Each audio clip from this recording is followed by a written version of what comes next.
Good evening dear students. कल हमने बात की थी इलेक्ट्रिक फील्ड की और इलेक्ट्रिक फील्ड को हमने रिप्रेजेंट किया था using electric lines of force. आज हम बात करेंगे डाइपोल इन यूनिफॉर्म फील्ड। तो पहले बात कर लेते हैं यूनिफॉर्म और नॉन यूनिफॉर्म फील्ड्स को हम किस तरह से रिप्रेजेंट करते हैं। Uniform and non uniform field, how the things are represented. Uniform और नॉन यूनिफॉर्म फील्ड को रिप्रेजेंट करने के लिए हम कल वाली लेक्चर से डाटा उठाते हैं, जैसे कि इक्वी स्पेस्ड लाइंस जिनके बीच में स्पेस बराबर है, ओके, स्पेस बराबर है, they represent uniform field, uniform electric field. ऐसी लाइंस जिनके बीच में स्पेस बराबर नहीं है, anything it will be like this, ठीक है, that is representing non uniform electric field. Now, when we placed dipole in uniform और नॉन यूनिफॉर्म फील्ड, तो किस तरह से वो बिहेव करता है, चलो लेट्स चेक। सपोज हमारे पास यूनिफॉर्म फील्ड है, ये वाला, ठीक। इसमें हमने क्या किया, एक इलेक्ट्रिक डाइपोल रख दिया। Electric dipole is this, okay, plus Q minus Q. क्या होगा, how the things will happen now. अगर हम यहाँ पे देखें, इलेक्ट्रिक फील्ड का स्ट्रेंथ मान लेते हैं ई है, ई। नाउ पॉजिटिव चार्ज के ऊपर फोर्स लगेगा इलेक्ट्रिक फील्ड के कारण, नेगेटिव चार्ज के ऊपर फोर्स लगेगा इलेक्ट्रिक फील्ड के कारण। पॉजिटिव चार्ज के ऊपर फोर्स लगेगा इलेक्ट्रिक फील्ड के कारण इधर, कितना फोर्स, एफ पॉजिटिव पे, चार्ज का value multiplied by E. Positive charge electric field के अलोंग फोर्स फील करेगा, ठीक। Negative charge opposite force feel करेगा, F negative is equal to Q into E. अगर हम ध्यान से सिचुएशन को एनालाइज करें तो what is happening, basically dipole के ऊपर जो टोटल फोर्स एक्टिंग है, टोटल फोर्स एक्टिंग, ओके, वो कितना है, F positive and this is your F negative, okay, F negative. दोनों forces are equal and opposite. अगर दोनों forces are equal and opposite तो net force acting on dipole कितना हो गया, net force acting on dipole is 0। अब net force acting on dipole is equal to 0, ठीक है। नेट फोर्स अगर 0 हो गया तो इसका मतलब इस बॉडी के पास ट्रांसलेशनल मोशन नहीं होगा, स्ट्रेट लाइन मोशन नहीं होगा, no translational motion, translational motion कब, when the dipole is placed in uniform electric field, क्योंकि ये ई का वैल्यू और ये ई का वैल्यू सेम होगा। यूनिफॉर्म इलेक्ट्रिक फील्ड में चार्जेस आर सेम, डाइपोल है, इस कारण से नेट फोर्स 0 और नो ट्रांसलेशनल मोशन। उसके बाद अगर हम इस सिचुएशन को ध्यान से देखें, इक्वल एंड ऑपोजिट फोर्सेस, लेकिन उनका लाइन ऑफ एक्शन, इसका लाइन ऑफ एक्शन ये है और इसका लाइन ऑफ एक्शन ये है, line of action is separated by some distance. इस तरह का situation, when equal and opposite forces they are acting in pair on a body, okay, and their line of action are separated by some distance, that pair of forces, that pair of equal and opposite forces is called as couple of forces, couple of forces। now couple of forces क्या करते हैं, couple of forces produce torque, okay, कितना होता है, torque टॉ से लिखते हैं, is equal to R R, okay, rotational arm multiply cross R cross F, ये जो इंडिविजुअल फोर्सेस लग रही हैं आर क्रॉस एफ, ठीक है ना। क्वेश्चन ये नहीं है कि अभी बाद में इसकी बात डिटेल में करेंगे, लेकिन अभी जो जितना सोचना है कि टॉर्क एक्ट कर रहा है किसके ऊपर, टॉर्क एक्ट कर रहा है हमारे डाइपोल के ऊपर। टॉर्क अगर एक्ट कर रहा है तो बॉडी के पास रोटेशन होगा, बॉडी विल रोटेट। बॉडी अगर रोटेट करेगा तो बॉडी के पास कौन सा मोशन हुआ, रोटेशनल मोशन। तो यहां से जो हमें पता चल रहा है वो ये पता चल रहा है कि जब यूनिफॉर्म फील्ड के अंदर एक डाइपोल को, इलेक्ट्रिक डाइपोल को रखा जाता है, ओके, इलेक्ट्रिक डाइपोल को रखा जाता है तो उसके ऊपर नेट फोर्स जो लगती है वो 0 लगती है, जिसके कारण ट्रांसलेशनल मोशन बॉडी के पास नहीं होता, स्ट्रेट लाइन मोशन बॉडी के पास नहीं होता। हाँ, ये equal and opposite forces acting on dipole, क्योंकि ये एक कपल ऑफ फोर्सेस बना रहे हैं। क्या बना रहे हैं, कपल ऑफ फोर्सेस। तो इस कारण से उस कपल ऑफ फोर्सेस के कारण यहाँ पे बॉडी के ऊपर टॉर्क लग रहा है। टॉर्क लग रहा है तो torque basically rotational force will rotate the body, और इस कारण से बॉडी के पास रोटेशनल मोशन होगा, ठीक है, ओके। अब अगर यहाँ पे नेट फोर्स 0 है, ठीक, इक्विलिब्रियम की बात करें, बॉडी के पास कौन सा इक्विलिब्रियम है, नेट फोर्स 0, तो we can say the body is in translational equilibrium, क्योंकि ट्रांसलेशनल फोर्स जो होगी नेट फोर्स 0 होगी। चलो, अब नेक्स्ट थिंग इज हमारे पास नॉन यूनिफॉर्म फील्ड है। कौन सा, non uniform,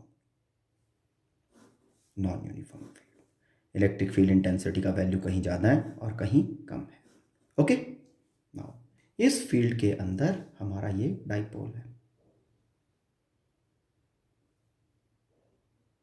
this is plus Q, this is minus Q. अब नॉन यूनिफॉर्म फील्ड क्या होगी, value of E, electric field intensity changes from point two point. तो मान लिया यहाँ पे इलेक्ट्रिक फील्ड इंटेंसिटी का वैल्यू इस पॉइंट के ऊपर E1 है, ओके, और यहाँ पे इलेक्ट्रिक फील्ड इंटेंसिटी का वैल्यू E2 है। नाउ जो फोर्सेस लगेंगी इनके ऊपर, अब पॉजिटिव चार्ज के ऊपर जो फोर्स लगेगा that will be along electric field, electric field का इस डायरेक्शन में है ये लो, तो force acting on positive charge will be equal to Q into E1, ठीक है बेटा। नाउ इसके ऊपर जो फोर्स लगेगा that will be this way, F negative is equal to Q into E2। Forces आ गई, forces are opposite but they are not equal.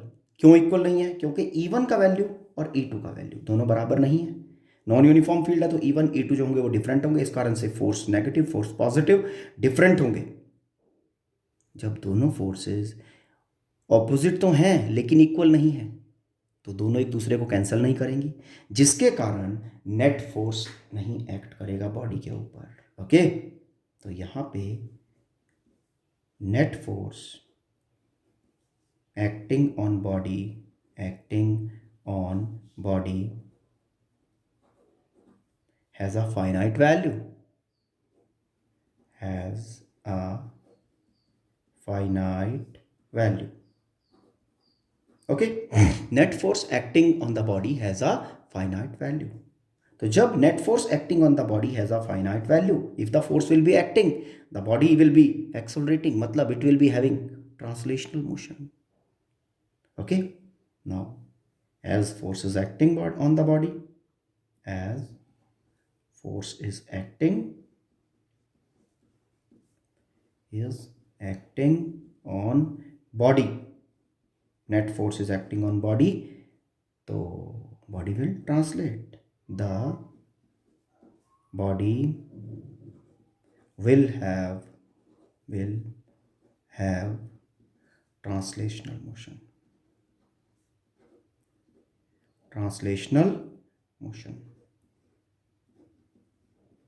okay. Body will have translational motion. Second thing, अब opposite forces, line of action is separated by some distance, इसका line of action ये है, इसका ये है, तो दोनों are separated by some distance. तो क्या करेंगे, ये टॉर्क बनाएंगे ना, torque will be acting on the body,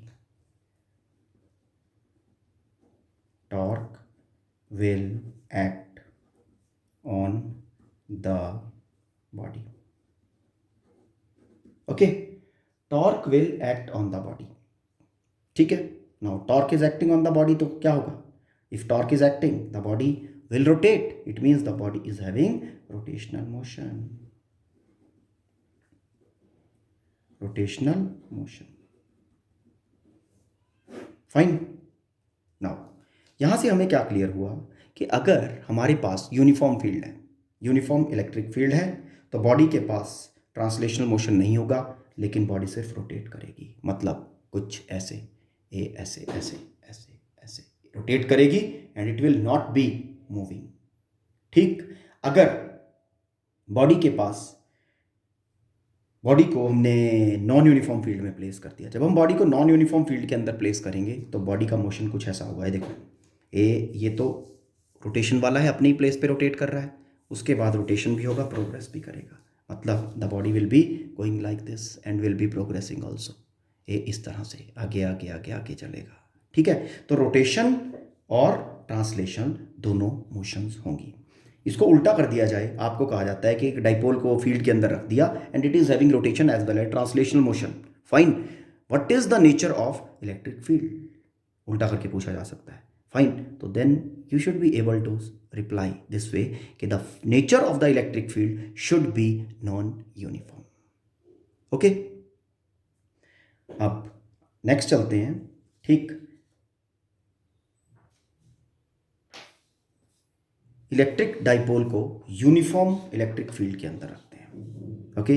electric dipole in uniform electric field, electric dipole in uniform electric field, ठीक है बेटा। चलो स्टार्ट करते हैं। नाउ डाइपोल इन uniform electric field, uniform electric field में लेके आने के लिए हमने लो यहाँ पे पहले सबसे यूनिफॉर्म इलेक्ट्रिक फील्ड ले आए। यूनिफॉर्म इलेक्ट्रिक फील्ड मतलब equi spaced lines, okay, equi spaced lines. अब इसके अंदर हमने क्या किया, इसके अंदर हमने एक डाइपोल रख दिया यूनिफॉर्म फील्ड के अंदर, ओके। नाउ इसके ऊपर क्या होगा, equal and opposite forces act करेंगी, जैसा कि पहले ऑलरेडी हम डिस्कस कर चुके हैं। This is suppose your positive charge, this is your negative charge, ठीक है। इलेक्ट्रिक फील्ड स्ट्रेंथ इज से E, electric field intensity of this field is E because field is uniform. What will be happening now, force on positive charge, this way, force on positive charge is equal to charge multiplied by E, and the direction of the force will be along electric field, other force will be this, force on negative charge, force on negative charge will be equal to Q into E, okay, Q into E, और जो direction of force होगा that will be opposite, that will be opposite to the electric field. Now force acting on, force acting on, force acting on charge at, इसको A कह दें, charge at ए कितना है, F is equal to Q into E along E, okay. Now force on charge at B, force on charge at B, जो B पे है, F negative is equal to F, ये F positive था, is equal to Q into E, Q into E along minus E vector, मतलब force is opposite to electric field, opposite to E vector. Is it okay? अब इसके बाद हमें क्या करना है? अब सिचुएशन को एनालाइज किया, ठीक है, सिचुएशन को एनालाइज करके हमें क्या मिल रहा है? What all we are getting? This force and this force both are equal and opposite. Equal and opposite forces, equal and opposite forces are acting on dipole, yes, and their line of action is also separated. इनका line of action is separated by this much perpendicular distance, ये वाला। Okay, मान लिया ये point है तुम्हारा G। Okay, equal and opposite forces are acting on the body and are separated, and their line of action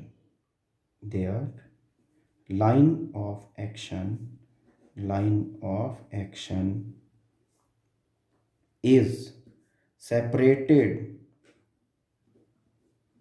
by some distance।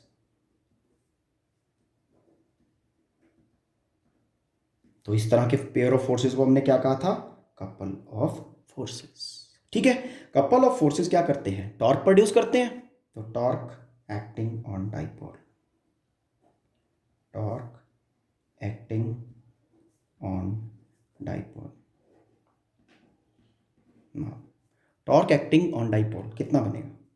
Torque is equal to R cross F, individual force. Okay, torque vector quantity, tau is equal to R, okay, F sine of theta. Okay, now R F sine theta, मतलब मैंने क्या किया? Torque को इस तरह से लिख लिया उस रिलेशन को कि tau is equal to F into R sine of theta. Okay, now this is called as perpendicular arm of rotation. तो tau is equal to force multiplied by perpendicular arm of rotation, perpendicular arm of rotation, perpendicular arm of rotation। ठीक है बेटा? Now tau is equal to force, individual force. देखो इस diagram में, नहीं इसमें, ये देखो, individual force is F multiplied by perpendicular arm of rotation।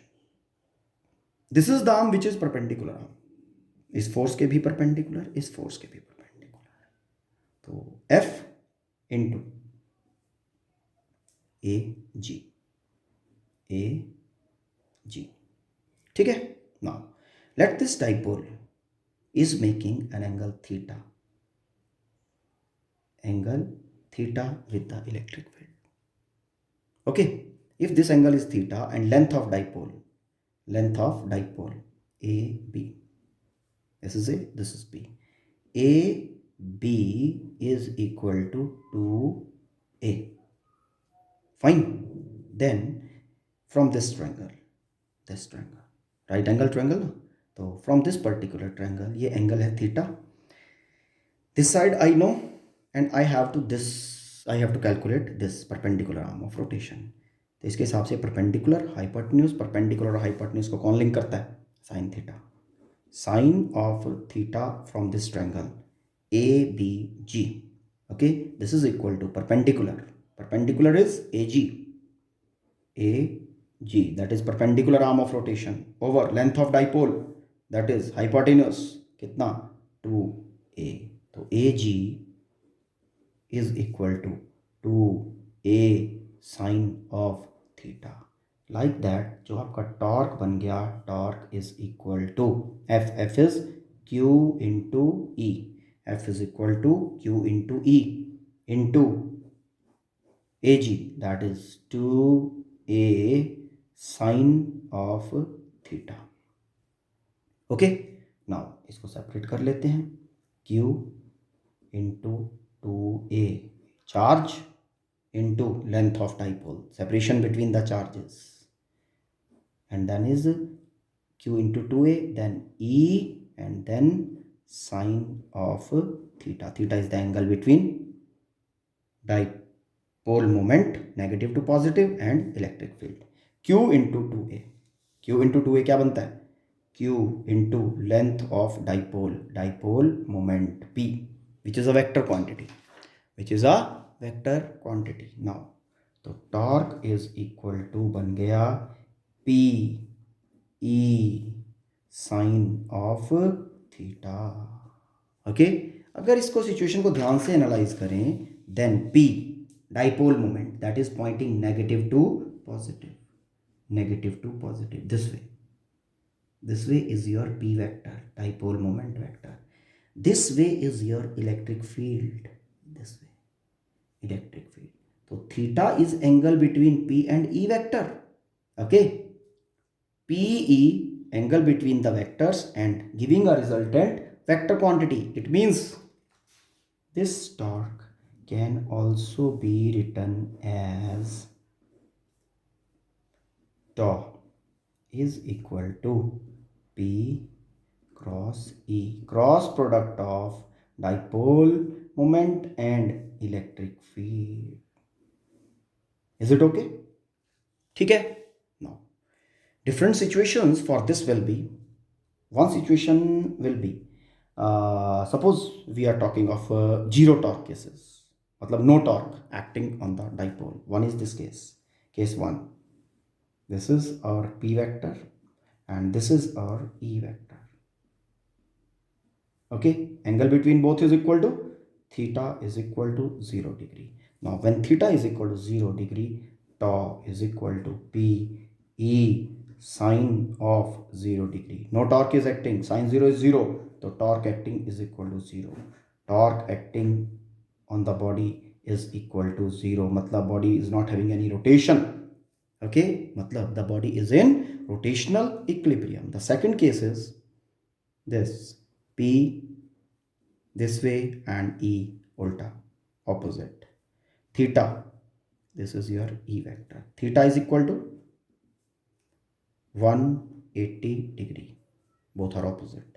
So torque is equal to P E sine of 180 degree. Now sine of 180, that again is 0. So torque acting again is 0. मतलब if a dipole is parallel to the electric field or it is anti-parallel to the electric field is this way and dipole moment is, okay, in both the cases no torque will be acting on the dipole. Okay, and dipole placed in electric field will be in rotational equilibrium. Okay, जैसे जैसे theta का value 0 to 90 बढ़ेगा, okay, the torque acting 0 to 90 अगर बढ़ेगा, tau is equal to P E sin of theta. अगर theta increase करेगा तो sine theta का पूरा वैल्यू इंक्रीज करेगा एंड टॉर्क इंक्रीज करेगा. Is it okay? Direction of torque acting on the dipole will be given by P cross E. Okay, P cross E. ये रहा P E vector और ये रहा आपका P vector. Now cross product का हमें direction निकालना है. क्रॉस प्रोडक्ट का डायरेक्शन निकालने के लिए this is the smaller angle theta between P and E. We use right hand thumb rule. Right hand thumb rule. Also this is called as right hand screw rule. Screw rule क्या करते हैं इसमें? Curl the fingers of right hand from first vector to second vector. First vector in this situation is dipole moment. Second is electric field. In this situation, if electric field is this way and dipole moment is this way, the torque acting P cross E, first vector is P cross E. Fingers ko we will be curling like this.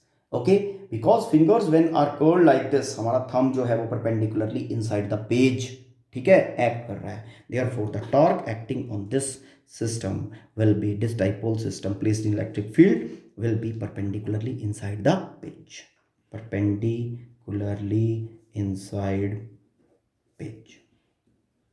तो इसको ध्यान से कर लेना है.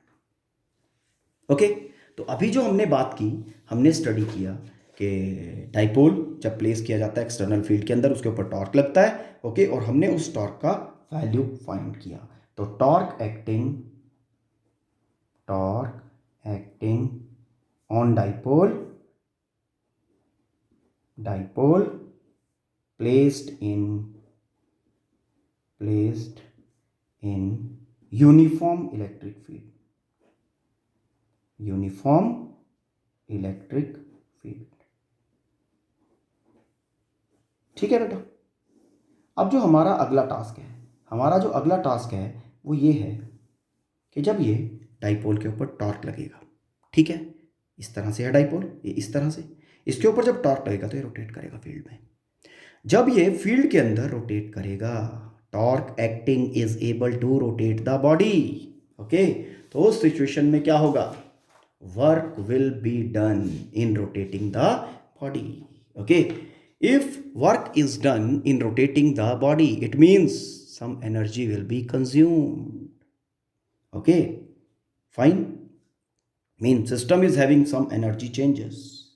Okay, now this, if we talk of which type of energy this will be, now this you will be able to study कि suppose हमारा torque, हमारा जो डाइपोल है वो ऐसे है, यहाँ से जब ये इस तरह से जा रहा है तो यहाँ जीरो पे आने के बाद ये torque acting on this is equal to zero. ठीक है, ये स्टेबल है, यहाँ पे ऐसे ही रहेगा. अब जब हम इसको हल्का सा डिस्टर्ब करेंगे, इस तरह से ऐसे कर दिया, तो इसके ऊपर इस तरह से क्या लगेंगी, फोर्सेस लगेंगी, और वो इसको इस तरह से रोटेट करेगी. मतलब as we will be rotating the dipole with respect to the parallel और एंटी पैरेलल पोजीशन, क्या होगा, the dipole will be getting unstable. इस कारण से जब डाइपोल फील्ड के अंदर, इलेक्ट्रिक फील्ड के अंदर रोटेट कर रहा है, तो जो एनर्जी स्टोर कर रहा है, एनर्जी का चेंज जो वो फील कर रहा है, that energy change is in the form of unstable energy. और अनस्टेबल एनर्जी क्या होती है, पोटेंशियल एनर्जी. तो अब हम उसी की बात करेंगे. Now potential energy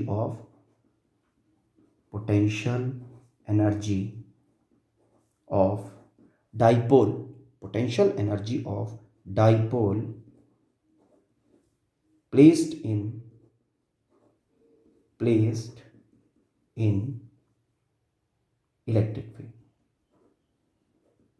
electric field. Okay, mean whenever any dipole will be rotated in electric field. okay, तो उसमें चेंज इन पोटेंशियल एनर्जी होगा. जैसा कि आप अपने माइक्रोवेव अवन के अंदर देखते हो, माइक्रोवेव अवन के अंदर बेसिकली आप लोग जितने भी स्पेसिमेंस गर्म करते हो या प्रोसेस करते हो या बेक करते हो, ओके, वो सारे के सारे पोलर नेचर के होते हैं. पोलर नेचर मतलब dipole moment. Okay, they all have dipole moment. और उसके बाद आपका जो माइक्रोवेव अवन है, उसके अंदर जो क्रिस्टल होता है वो वेरिएबल इलेक्ट्रिक फील्ड बनाता है. जब वो वेरिएबल इलेक्ट्रिक फील्ड बनाएगा तो ये theta between P and E that will go keep changing. तो जब थीटा चेंज करता रहेगा, P E sine of theta will keep changing. Variable torque लगेगी तो क्या होगा, रोटेशन बनेगी. टॉर्क लग रहा है तो रोटेशन होगा, रोटेशन भी होगा, ठीक है ना, ट्रांसलेशन भी होगा. ओके, अनइवन रोटेशन होगा, अनइवन ट्रांसलेशन होगा. ठीक है, तो वाइब्रेट करेगा, रोटेट करेगा. ठीक है, जैसे ही वो टर्बुलेंस करेगा उस पर्टिकुलर सॉल्यूशन के अंदर. ठीक है, तो क्या हो रहा है, वहां पे एक दूसरे से स्ट्राइक करेंगे तो वहां पे पोटेंशियल एनर्जी जो होगी, जो change in potential energy of the system होगी, that will be appearing as heat. और इस तरह से जो आपका स्पेसिमेन होगा वो गर्म हो जाएगा और बेक हो जाएगा. फाइन, इसकी डिटेल में डिस्कशन अभी नेक्स्ट लेक्चर के अंदर रिकॉर्ड करेंगे.